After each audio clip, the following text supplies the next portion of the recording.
Hello, welcome to BCM300 Game Experience Design. Welcome to week 12 of the subject and the end of the course. Congratulations, you are very nearly over the finish line. This video will just be about finalising your individual project for the subject, and I'll be discussing how to submit that, what it should look like, and the assessment criteria. There won't be a grading rubric for this assessment, but I'm going to go through all the elements that you're expected to address in this video. I do want to just say again, congratulations, really well done.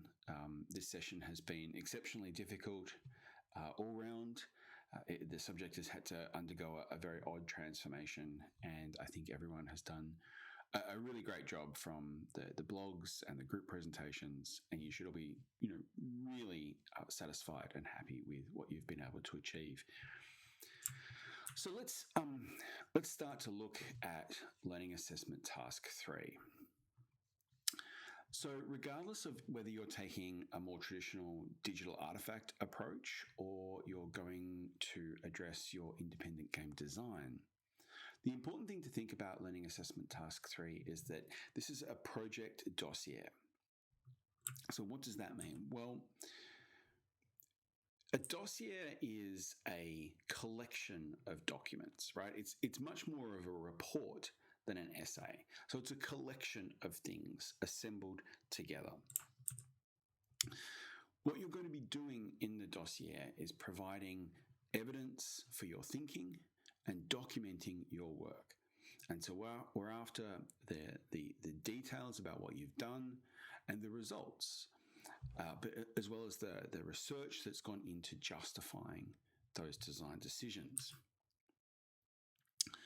So a dossier should have a couple of things. Firstly, the word count is a 1,500 word minimum. So it's a minimum of 1,500. Try not to go, too crazy. But you're certainly welcome to go over that. And for those of you that have very extensive backgrounds and game rules and discussion of the elements and discussion of your playtesting and so on, you'll have a much larger word count than that.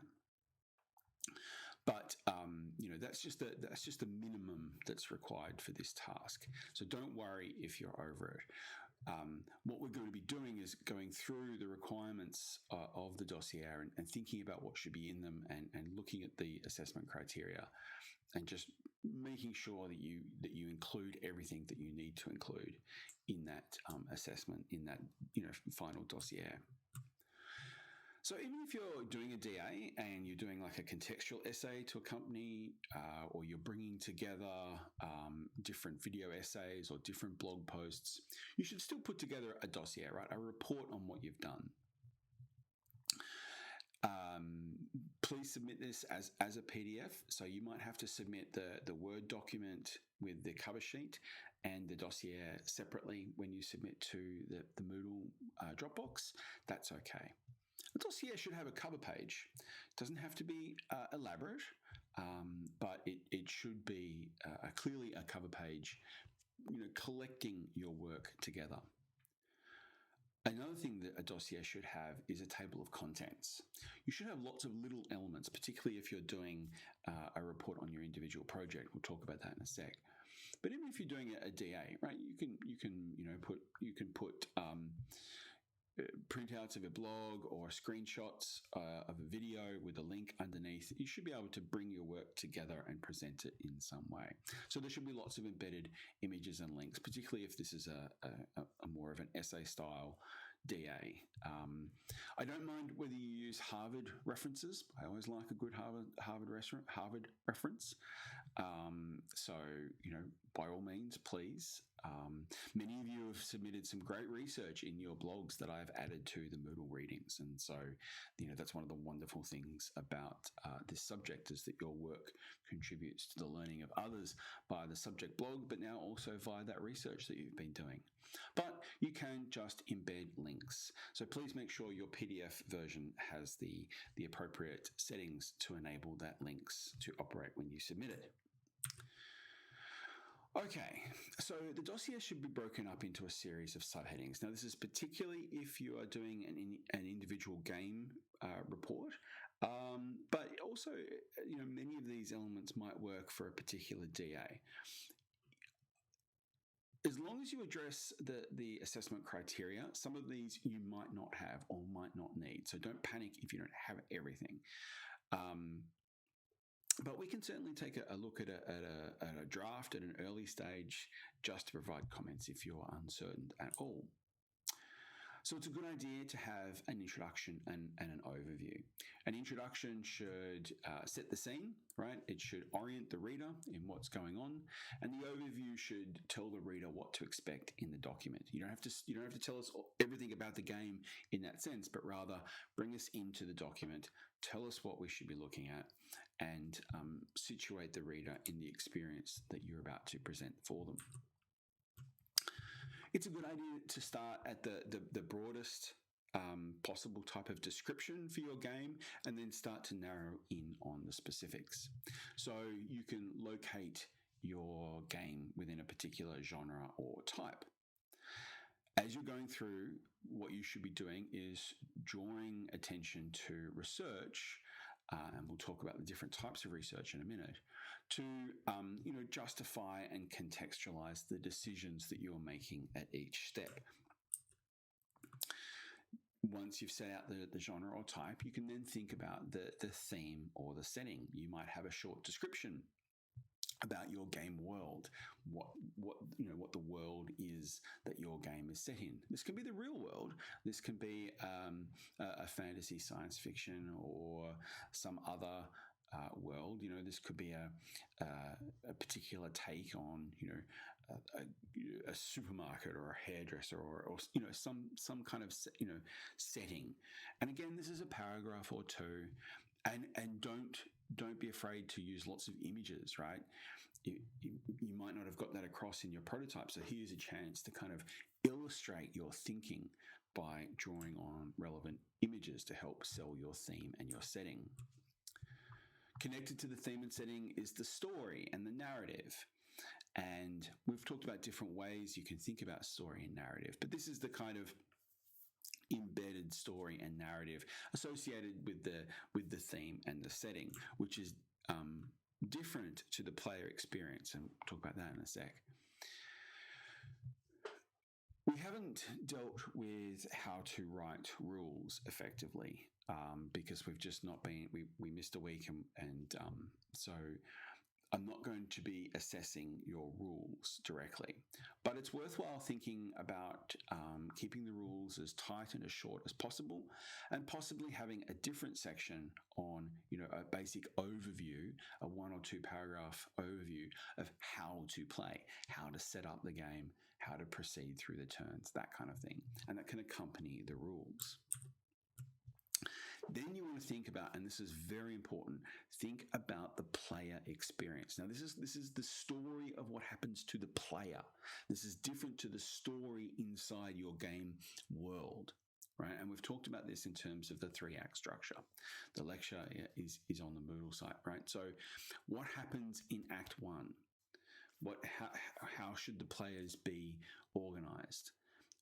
How do you know that Act 1 is starting to come to a close and Act 2 is beginning with your particular game? What signals the end phase of your game and Act 3? Right. Again, this can just be, subheadings with 1 or 2 sentences descriptions. This does not need to be in depth. You're just clearly trying to flag how the players will move through these acts in the emergent narrative or the emergent story that they're experiencing with your game. Very important. You might have been working on just a speculation of a game, right? You might be just thinking about what you would do if we had the normal physical classroom time and activities and resources. But if you have developed a prototype, this is where you need to document that prototype. It's excellent if you have, and you should make use of screenshots, photos of different versions. Whether it's cards, you should have like lines pointing out choices about fonts, choices about images, choices about contrast. Don't forget readability and legibility, right? Absolutely crucial. Don't make sure you think about accessibility, right, in terms of red-green color blindness, reading of text, that kind of thing. If you've had a chance to playtest, or you've had feedback via the review sheet on the Moodle site, you can take screenshots of that. You can quote that directly. Any evidence you have of testing out your ideas with people, even if it's just through discussing them, please put that in the dossier. That's absolutely golden material, and we definitely want to see that, especially where it leads to iteration. If you've tested out an idea and you've got feedback from someone, you're like, okay, right, I'm going to go in this direction based on this feedback. It doesn't have to be implementing it. Maybe you're thinking, okay, well, actually, that feedback's really great, but it doesn't help me get at the experience that I want to give these players. So you're thinking about the experience design at all times, and iteration is like the core of design practice. And then to conclude, you might like to think about future direction, and would this make a good Kickstarter project? Would this make a good mass market game? Would this make a good party game? Who are the publishers that might look at this dossier and think about publishing your work? Could you self-publish this? Is this a pen and paper game that you could just put up on those pen and paper sites and get players to enjoy?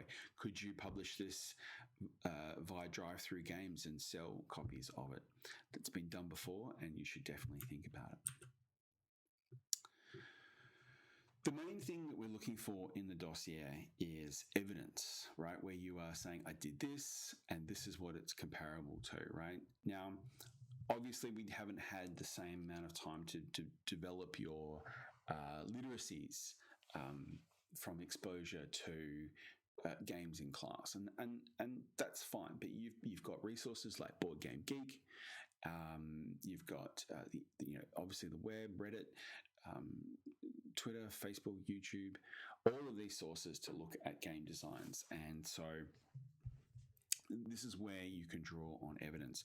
This game is in this genre, this game is in this theme, this game is in the mechanics. And the more you have of that, the more we're going to be able to acknowledge that in the grading. Reflect on your learning. This is an important part of the dossier where this is where you say, okay, in this lecture, we talked about mechanics, and so I thought about my mechanics in this way. So you're not just telling me what you've done or what your game is, but how you arrived at that decision based on your engagement with the subject materials, the lectures and the readings, but also your own further research. So there's a kind of list of some of the subject materials, everything we kind of cover in the lectures, and these are the key things that you should definitely be thinking about. Genres, markets, audiences, theme and setting, mechanics, narrative, influences, designers, publishing, abstraction, and materiality, the last two lectures that we've done, and of course the notion of the philosophy engine. What is the philosophy engine of your game? What is your game communicating to the player? What is the core kind of ideological considerations that your game is trying to communicate to the players? You've also then got further research, right? So academic and scholarly texts and approaches. If your background is in design theory, then draw on that to explain your approach. If your background is, if you have experience in politics, history, you might be interested in feminist theory. You might be interested in psychoanalytic film theory. Right? These are the things that you can build into those reflections on your learning and evidence of your design decision. And so that's really important. And then, of course, you've got, broader popular sources like industry sources like Board Game Geek, or retail stores, publishers' websites, that kind of thing. And, of course, the web and social media. Think of also playtesting and iteration as evidence of your learning. That's really important. And don't forget to, connect the dots. Put a link to your pitch, put a link to your beta, and give us a little timeline about how your project has developed. Okay, so there's not going to be a grading rubric for this because we want to get through these really quickly, but you will be assessed on the evidence of your planning, prototyping, playtesting, iteration, and response to feedback. So think about this assessment criteria in relation to all those elements that should be there in terms of those subheadings. The quality and depth of the background research and the degree to which the final game is justified in the supporting documentation through a mix of academic and industry sources, primary investigation, and practical examples. You can swap out the game with the DA, with the digital artifact. That's fine. That works just as well. The extent, the quality and sophistication of the documentation and the presentation of the dossier. Remember, it's not an essay. You're trying to give an account of your learning. So you shouldn't be writing an essay format. These should be very plain, clear sentences explaining what it is you have learned and what it is you have done and the processes through which you've gone, connecting that to the research that you've found. And the degree of conformity with the learning assessment task instructions. So initially I thought I would jump into these and show you, but I think in interests of keeping this video short, I'll just point you to the Prezi that'll be in the Moodle site below. And highly recommend that you click on these links. We've got students here from last year and 4 really great dossiers, 4 actually really, really quite amazing dossiers that did a great job. And so some of them, not all of them are HDs. I should point that out. So you can think about which ones are not. But for different reasons, and you can then compare that to the subject criteria and think about what that might be. But these are all really great, and I recommend checking out them all in preparation for submitting your final work. So, as I said earlier in the subject, we can provide a 1-week extension. So the final project is due in week 13. We can provide a 1-week extension. I've already extended the due date from the Friday of week 13 to the Sunday. So there's an extra 2 days there to give you the weekend. But if you need another week on top of that, please make sure to contact Richard and I and talk about that so we know that it's incoming. Anything longer than that is going to be a little bit problematic in terms of how much time we have to get the results done. And these dossiers actually take quite a long time to go through because there's a huge amount of material in them. So make sure you contact us if you have a draft you're building. Quickly put it out as a PDF, send it to us. We can have a quick chat via Discord, because we're not going to get a lot of time in the seminars that we have available because they're going to be taken up with presentations. So if you're looking to get that HD or even the distinction, right, or even just want to make sure that you're going to pass the subject, send us a message on Discord, drop the PDF into the chat, and we can take a quick look. Hopefully you will get a chance to play some games over the break, and I look forward to the last couple of weeks and seeing the final presentations. Until then, thanks very much. Bye.